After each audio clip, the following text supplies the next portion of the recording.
안녕하세요. 정순영의 생쇼의 정순영입니다. 김현수가 긴 침묵을 깨고 메이저리그 첫 안타를 신고했습니다. 김현수는 11일 뉴욕 양키스와의 메이저리그 시범 경기에서 6번 지명타자로 선발 출전해 1대 4로 밀리던 7회 말 2사 만루에서 1타점 적시타를 쳐냈습니다.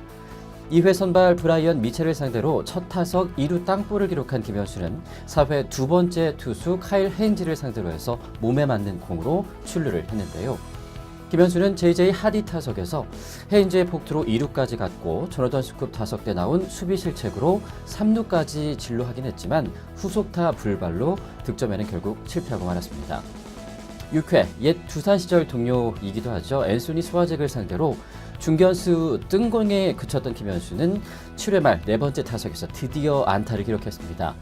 2사 만루에서 제임스 페로즈를 상대로 때린 땅볼 타구를 유격수 호르헤 마테오가 잡아 송구했지만 김현수가 살면서 3루 주자도 홈을 밟으면서 타점이 인정됐습니다.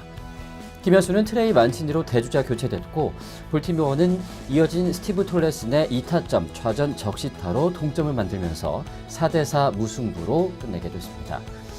이날 전까지 7경기 21타수 무안타의 극심한 부진을 겪고 있던 김현수에 대해서 볼티모어 벅쇼월터 감독은 나는 계속해서 김현수를 출전시킬 것이다 라고 계속해서 신뢰를 드러낸 바가 있었는데요. 하지만 이 전날 잘 맞은 타구가 좌익수 정면으로 가는 등 부담감이 커져가던 상황에서 전력 질주를 통해 내야 안타로 자신의 첫 안타를 만들어냈습니다.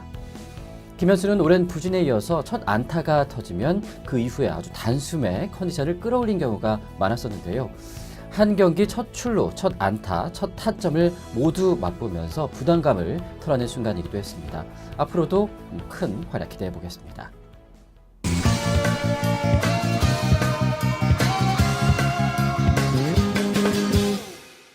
해피투게더 3에서 김민경이 미스코리아에 출전하게 된 계기를 설명했습니다.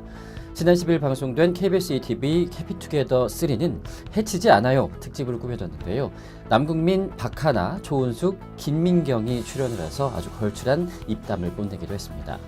김민경의 집은 그녀가 어머니가 대구에서 미용실을 운영하시는데 미스코리아를 많이 배출했다라고 말하자마자 전현무도 바로 그 이름을 알아맞힐 정도로 유명한 곳이라고 합니다. 실제로 김민경 어머니가 운영하는 미용실 출신 미스코리아로 손태영과 서현진, 장윤정 등이 있다고 하는데요.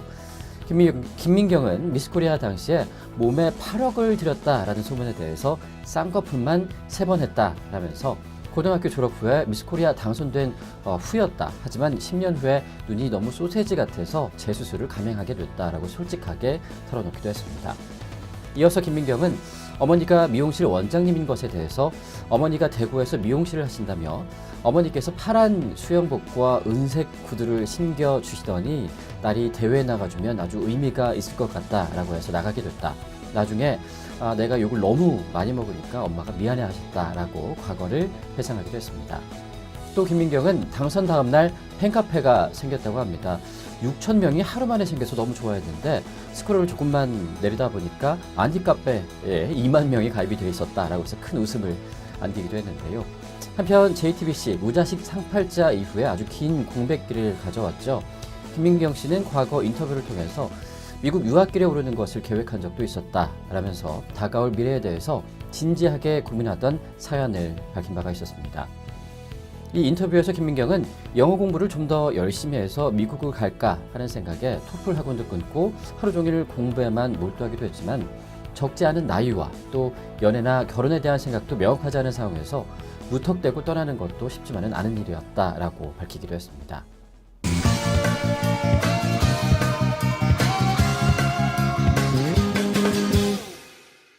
삼성전자의 갤럭시 S7과 갤럭시 S7 엣지가 11일 전 세계 50개국에서 시판됐습니다.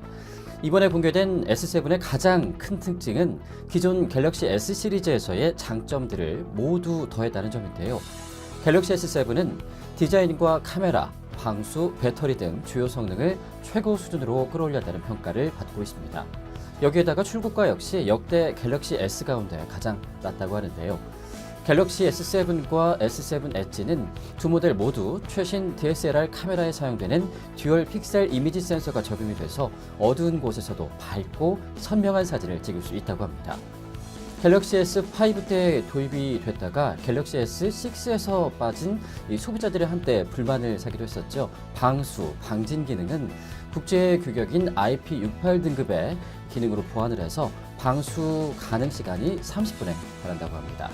또 왼쪽 위 모서리에 있는 슬롯에는 최대 200기가 용량의 마이크로 SD카드와 심카드를 함께 끼울 수가 있습니다. 무엇보다 갤럭시 S7은 갤럭시 S6보다 용량을 18%나 늘린 3000mAh 배터리가 탑재가 됐습니다. 또 갤럭시 S7 엣지는 갤럭시 S6 엣지보다 38% 증가한 3600mAh 배터리가 달려있다고 합니다. 디자인은 사용자마다 호불호가 갈려 있기는 하지만 갤럭시 S 시리즈 중에 가장 세련됐다라는 평가가 많은데요. 갤럭시 S7의 출고가는 32기가 내장 메모리의 경우 83만 6천 원으로 갤럭시 S6보다 2만 2천 원이 쌉니다. 또 갤럭시 S7 엣지 32기가는 92만 4천 원으로 전작보다 5만 5천 원이나 저렴합니다. 1년 뒤면은 남은 할부금 부담 없이 최신 스마트폰으로 교체할 수 있는 갤럭시 클럽 프로그램도 이번 갤럭시 S7 구입 때부터 이용할 수가 있다고 하는데요. 색상은 둘 다 블랙 오닉스, 또 화이트 펄, 그리고 실버 티타늄 등 세 가지로 출시가 됩니다. 64기가 모델은 금빛을 내는 골드 플래티넘 하나만 나온다고 하는데요. 이번에 갤럭시 S7과 엣지의 출시와 함께 외신들의 칭찬이 또 이어지고 있다는 소식이 들어오고 있습니다. 그동안 갤럭시 시리즈에 대해서 싸구려처럼 보이는 플라스틱 재질의 어수선한 소프트웨어라고 비판해왔던 월스트리트 저널은 8일 스마트폰 계급 중에 우두머리라면서 제품을 소개를 했습니다. 월스트리트 저널은 이 갤럭시 S7은 급이 다른 스마트폰이라면서 카메라에 대해서는 갤럭시 S7이 아이폰 6S를 완전히 제쳤다. 아이폰 6S 플러스보다 3배 많은 픽셀 수를 가져서 해상도에서도 우위를 차지했다라고 평가하고 있습니다. 하지만 애플이 아이폰 6S에 탑재를 했었죠. USB-C 타입과 3D 터치와 같은 감압 인식 센서를 추가하지 않은 점은 좀 아쉽다라고 지적을 하기도 했습니다. 또 더 버지도 갤럭시 S7은 8.8점, 그리고 갤럭시 S7 엣지는 9.1점이라는 아주 후한 점수를 주기도 했고요. 또 마셔블은 사용했던 최고의 폰 중에 하나라고 평가를 했습니다. 시장 조사 업체인 칸타월드 패널은 미국 내에서 갤럭시 S7의 수요가 상당할 것이다 라는 전망까지 제시를 하고 있습니다. 갤럭시 S7은 과거 삼성전자 자존심을 되찾아 줄 것이라는 기대를 벌써부터 한몸에 받고 있는데요. 스마트폰 사업을 담당하는 삼성전자 IM 부문의 작년 연간 이익은 약 10조 원으로 재작년보다 4조 원 넘게 줄어든 상태입니다. 과연 이번 S7과 S7 엣지, 과연 이번 삼성전자의 자존심을 되살려줄지 귀추가 주목되고 있습니다.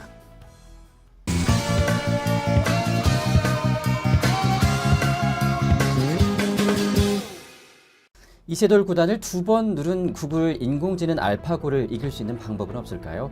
이 프로 바둑기사 2단에서 5단 정도의 실력을 갖춘 것으로 알려졌던 알파고가 판후이 2단과의 대국 이후에 아주 일취월장한 기량으로 이세돌 구단을 당황하게 하고 있습니다. 지난해 10월 유럽 바둑 챔피언 판후이 2단을 꺾은 뒤에 5개월이라는 시간 동안 알파고의 실력이 늘어난 가장 큰 이유는 강화 학습의 영향이 지배적이었다라는 평가가 나오고 있습니다. 이 강화 학습은 알파고 스스로 대국을 하면서 장단점을 학습하는 셀프 대국을 말하는 것으로 알파고 알고리즘의 핵심 네트워크 중 하나인 정책망에서 행해지는 학습의 방식 중에 하나라고 합니다. 또 알파고는 이미지나 비디오를 통해 보여지는 객체를 분류하고 또 특징을 추출해내는 컨볼루션 신경망을 활용해서 판세를 아주 정확하게 읽어내는 것으로도 전해지고 있습니다. 전문가들은 알파고 기보에 대해서 전체적인 판세를 읽는 능력이 아주 훌륭했다라고 평가를 하기도 했었는데요. 지난해 10월 알파고와 가장 먼저 대국을 펼쳤던 판후이 2단은 당시 5판을 내리친 바가 있었습니다.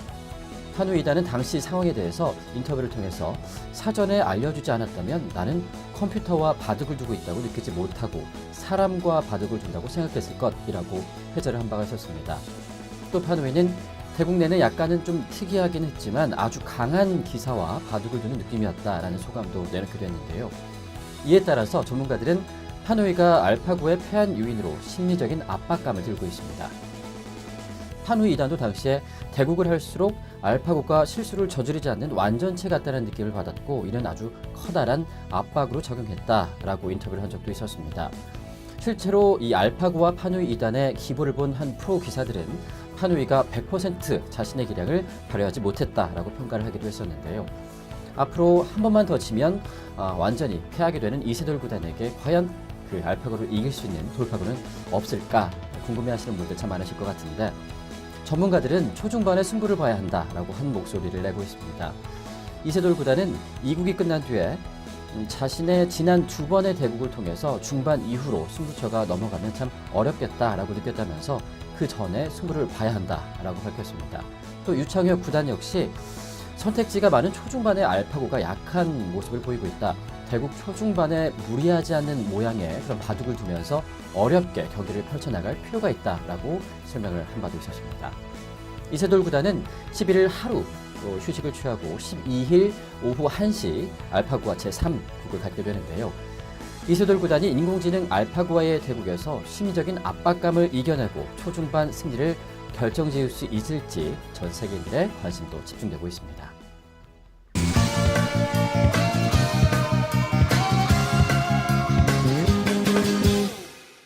배우 구혜선이 3살 연하의 동료 안재현과 1년째 열애 중인 것으로 알려졌습니다. 안재현은 1987년, 또 구혜선은 1984년생으로 연하남 연상녀 커플이라고 하는데요. 안재현과 구혜선 양측 소속사는 11일 두 사람이 좋은 감정으로 만나고 있는 중이라면서 작품으로 만나 서로 가까워지게 됐고 현재 1년째 사귀는 중이라고 열애설을 정정당당하게 인정을 했습니다. 두 사람은 지난해 방송된 KBS ETV 드라마죠. 블러드로 인연을 맺은 후에 본격적으로 교제를 시작하게 됐다고 하는데요. 이 블러드 드라마는 뱀파이어 의사의 활약상과 또 멜로를 담은 판타지 메디컬 드라마로 안재현이 뱀파이어 의사 박지상을, 또 구혜선은 외과 전문의 유리타를 연기를 했었습니다. 당시 블러드 현장에서 구혜선 안재현 커플은 키스신을 장장 3시간을 찍은 것으로 유명했었는데요. 또 이 촬영장에서 서로 떨어지지 않고 아주 자주 붙어 다녀서 주변에 의심의 눈초리를 사기도 했다고 합니다. 특히 당시 두 사람은 함께 이 동반 연기력 논란에 휩싸이기도 했는데 이런 논란에 서로에게 좀 고민을 털어놓으면서 의지하게 됐고 위로의 말을 좀 서로 건네면서 결국 연인 사이가 됐다라고 알려지기도 했습니다. 두 사람 각각의 성을 딴 안구 커플이라고도 불리고 있는데 이 커플은 드라마가 끝난 후에도 안재현과 구혜선 이 공식석상에 함께 나타난 적이 있었습니다. 지난해 12월 31일 KBS 본관에서 진행이 됐던 2015 KBS 연기대상에 나란히 참석해 이 수상은 실패했지만 두 사람 아주 다정한 모습으로 시선을 사로잡기도 했습니다.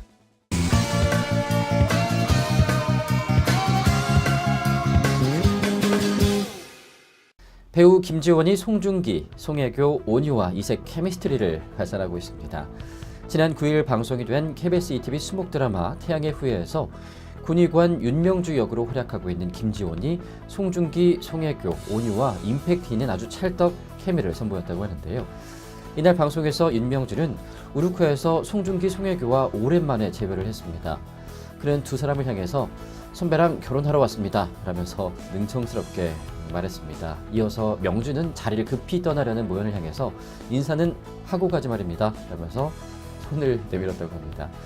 과거 인턴 선후배 시절부터 명주를 향한 안 좋은 감정이 있었던 모연은 악수할 손이 없어서 라면서 또 악수를 거절했고요. 둘의 이런 티격태격 불꽃 케미가 아주 또 시청자들의 눈길을 사로잡고 있습니다. 이렇듯 김지연은 때로는 시크한 군의관으로, 때로는 장난기 많은 후배로, 또 때로는 철벽녀로 함께 등장하는 인물에 따라서 아주 카멜레온처럼 변하고 있는데요. 그가 남녀노소를 불문하고 찰떡 케미를 선보이는 이유는 마치 윤명주라는 캐릭터와 혼연일체가 된 듯한 아주 안정적인 그런 연기력이 뒷받침되고 있기 때문이라고 알려져 있습니다. 이처럼 태양의 후예에 출연하고 있는 김지원은 이번 드라마를 통해서 상대 역인 진구와의 커플 케미뿐만이 아니라 아주 다양한 인물들을 이어주는 연결고리라고 합니다. 이런 연결고리 역할을 자임하면서 앞으로의 스토리 전개의 연관성을 또 부여하는 아주 중요한 인물로도 전해지고 있는데요. 송중기는 육사 선후배, 또 송혜교는 인턴 선후배, 진구와는 연인관계 등 이 주요 인물 모두와 연관성 있는 그런 유일한 인물이기도 합니다.